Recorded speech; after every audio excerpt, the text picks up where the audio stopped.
नमस्कार। सुमेश घितोड़े क्लासेस में एक बार पुनः आप लोग का स्वागत है। आज हम बीएससी फाइनल ईयर की एब्स्ट्रैक्ट अलजेब्रा इसमें चैप्टर 2 का महत्वपूर्ण थ्योरम देखेंगे जो साइलोज का फर्स्ट थ्योरम कहलाता है। साइलोज का फर्स्ट थ्योरम और सेकंड थ्योरम ये बहुत इंपॉर्टेंट है और एग्जाम में अक्सर आते हैं ये क्वेश्चन, तो आप लोग को तो ये इस क्वेश्चन को बिल्कुल तैयार रखना है। मैं इस साइलोज थ्योरम को बताने से पहले कुछ बातें आप लोग को बताना चाहूंगा कि कोई भी थ्योरम चूंकि बीएससी फाइनल ईयर में है आप, तो थ्योरम पूरा थ्योरी बेस्ड है, तो इसके लिए आपका जो उस थ्योरी से संबंधित जो कॉन्सेप्ट है वो क्लियर पहले होना चाहिए। जैसे बात करें हम इस साइलोज थ्योरम का, तो हम लोग इसमें साइलोज थ्योरम के बारे में यदि बात करें तो ये जो आपका ग्रुप है, फाइनाइट ग्रुप है, उसके थ्योरी के बारे में बताता है, थ्योरी ऑफ फाइनाइट ग्रुप। साथ ही साथ जो फाइनाइट ग्रुप है और उसमें जो नॉन अबिलियन ग्रुप होते हैं उसके बारे में भी ये महत्वपूर्ण जानकारी हमको देता है। तो इस थ्योरम को जानने से पहले हम ये अपेक्षा करते हैं सभी विद्यार्थियों से कि उनको ग्रुप्स के बेसिक के बारे में जानकारी है। जैसे ग्रुप क्या है, उसका डेफिनेशन, ऑर्डर ऑफ ग्रुप क्या है, और इसमें जो बहुत सारे टर्म्स आए हैं जैसे साइक्लिक ग्रुप क्या है, नॉर्मल ग्रुप क्या है, कोशेंट ग्रुप क्या है, क्लास इक्वेशन क्या है, तो ऐसे बहुत सारी बातें हैं जो कि आपको जाननी चाहिए।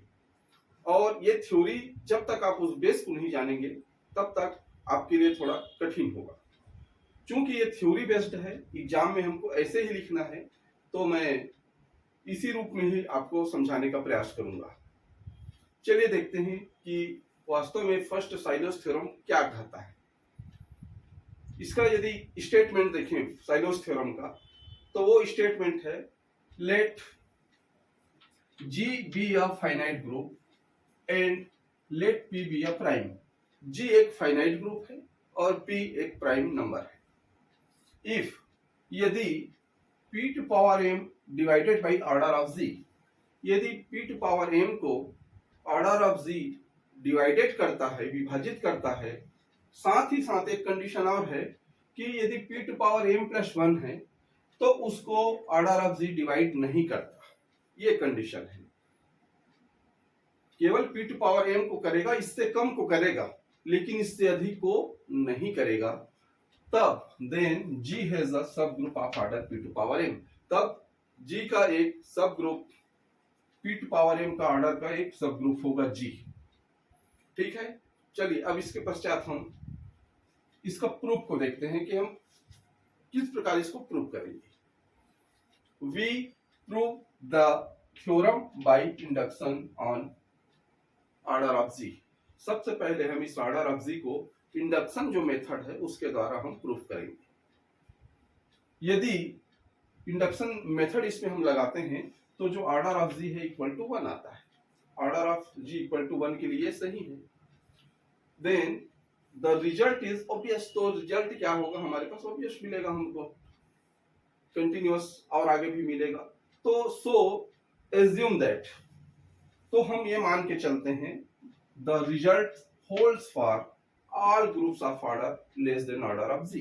तो हम ये मान के चलते हैं कि जो रिजल्ट है वो सभी ग्रुप जो उसके ऑर्डर इस ऑर्डर ऑफ जी से कम है उसके लिए प्रमाणित है, ये हम लोग मान के चलते हैं। इसी चीज को यहाँ पर कहा गया है कि P टू पावर m के अधिक के लिए ये फॉलो नहीं करता लेकिन इससे कम के लिए फॉलो करेगा, दिया हुआ है। तो इसके लिए देखते हैं, और साथ ही साथ तो यहां से हम from this we want to show that the result is valid for G, तो हम ये प्रूफ करके दिखाएंगे आपको। From this we want to show, तो हम ये दिखाना चाहेंगे कि that the result is valid for G, तो ये ग्रुप के लिए सत्य है, ये हमको दिखाना है। तो इसके लिए हम क्या करते हैं, लेट जेड जी, हम लोग जानते हैं कि जेड जी क्या है। जेड जी वास्तव में सेंटर ऑफ जी होता है। जेड जी क्या है, सेंटर ऑफ जी है, डिनोट द सेंटर ऑफ जी।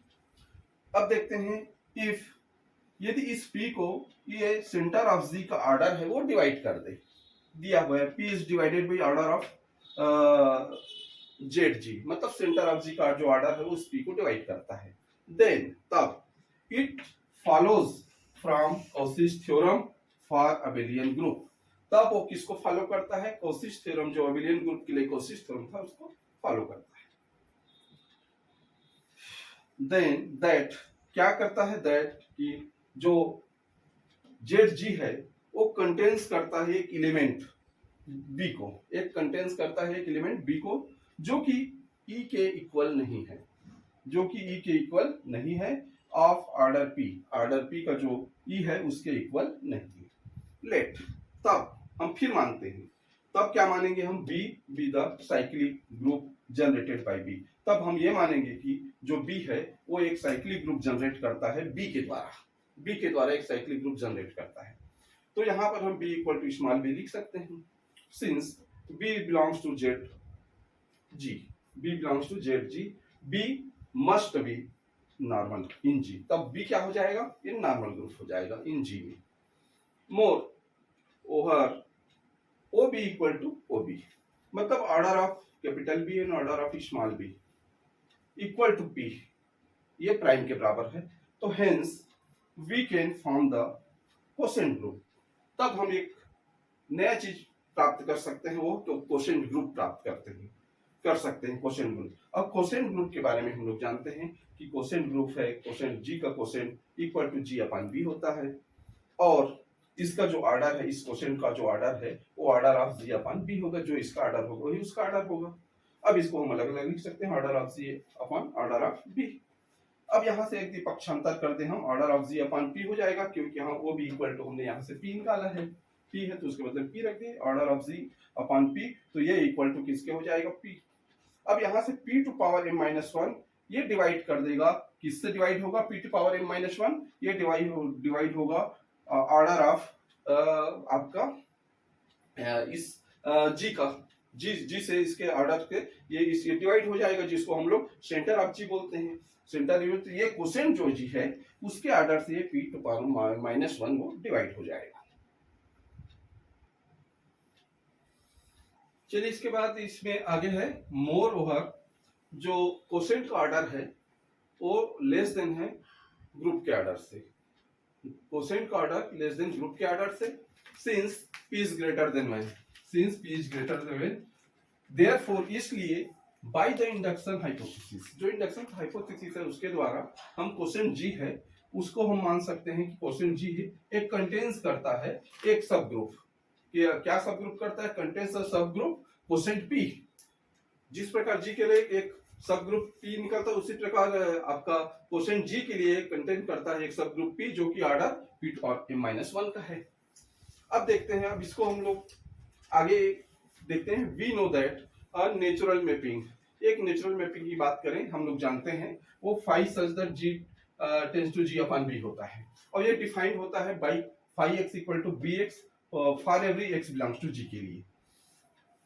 ये is a homomorphism of G, एक होमोमॉर्फिज्म होता है ऑफ जी का ऑनटू जी अपॉन बी पर, with kernel B, with kernel B. एक हम लोग फार्मूला पढ़ते हैं कर्नेल बी क्या है करके ग्रुप में, उसको भी आपको याद करना पड़ेगा, देखना पड़ेगा इसको।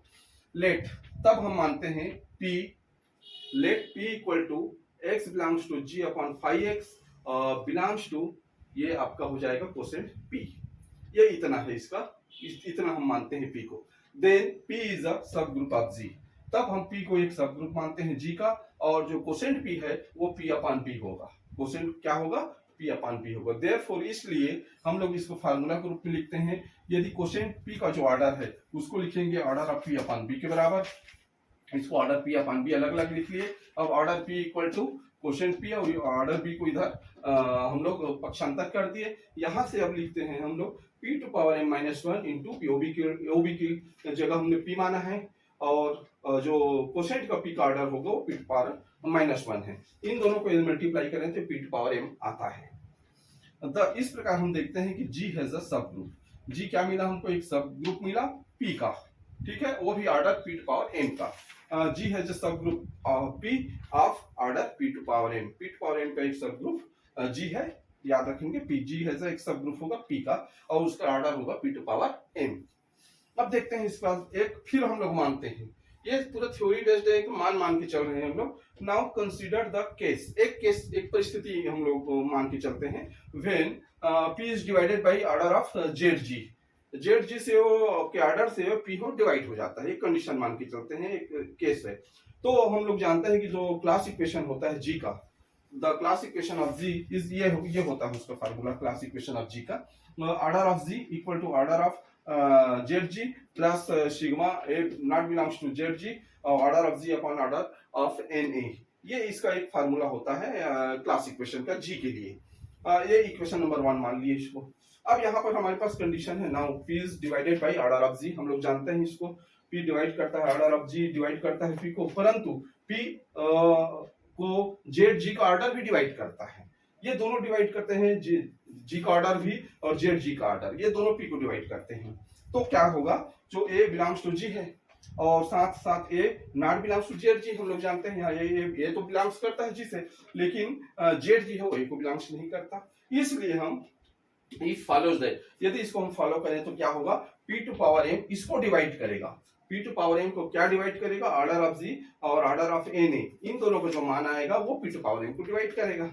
बट हम लोग जानते हैं कि सी ए का जो वैल्यू होता है क्लासिक इक्वेशन का, वो वैल्यू होता है order of G upon order of N A, ये इसका सी ए का फार्मूला होता है। Therefore, P to power m upon CA, ऐसा हम लोग लिख सकते हैं। फर्दर CA का जो वैल्यू है यहाँ से यदि पक्षांतर करें तो order of G upon order of Na निकलता है CA का ये वैल्यू। अब order of G equal to CA into order of Na, ये हम लोग पक्षांतर कर दिए, इसको मान लिया हम लोग इक्वेशन नंबर 2। अब यहाँ से जो हमको मिल रहा है उसको देखिए, since P to power m ये divided by order of G, order of G से P to power m divide होता है और जो P to power m है वो CA से भी डिवाइड होता है। याद रखेंगे, CA से भी P to power m divide हो रहा है, ऑर्डर ऑफ जी से भी PM डिवाइड हो रहा है, तो इट फॉलोज फ्रॉम 2, तो 2 से हम लोग ये कह सकते हैं कि जो P to power m है वो ऑर्डर ऑफ Na से भी डिवाइड होगा, ऑर्डर ऑफ Na से भी डिवाइड होगा, एंड जो ऑर्डर ऑफ एन ए है वो लेस देन होगा ऑर्डर ऑफ जी के। तब हम लोग जानेंगे, उसको सॉल्व करेंगे तो पता चलेगा कि जो ऑर्डर ऑफ एन ए का जो ऑर्डर है वो छोटा होता है, कम होता है ऑर्डर ऑफ जी से। By the induction hypothesis N A must be a subgroup, तब उस हम एन ए को हम सब ग्रुप कर सकते हैं। T of order P, T of order P का एक सब ग्रुप कर सकते हैं, जहां पर टी एक सब ग्रुप है एन ए का, जहां पर टी क्या है, एक सब ग्रुप है एन ए का, और एन ए एक सब ग्रुप है जी का।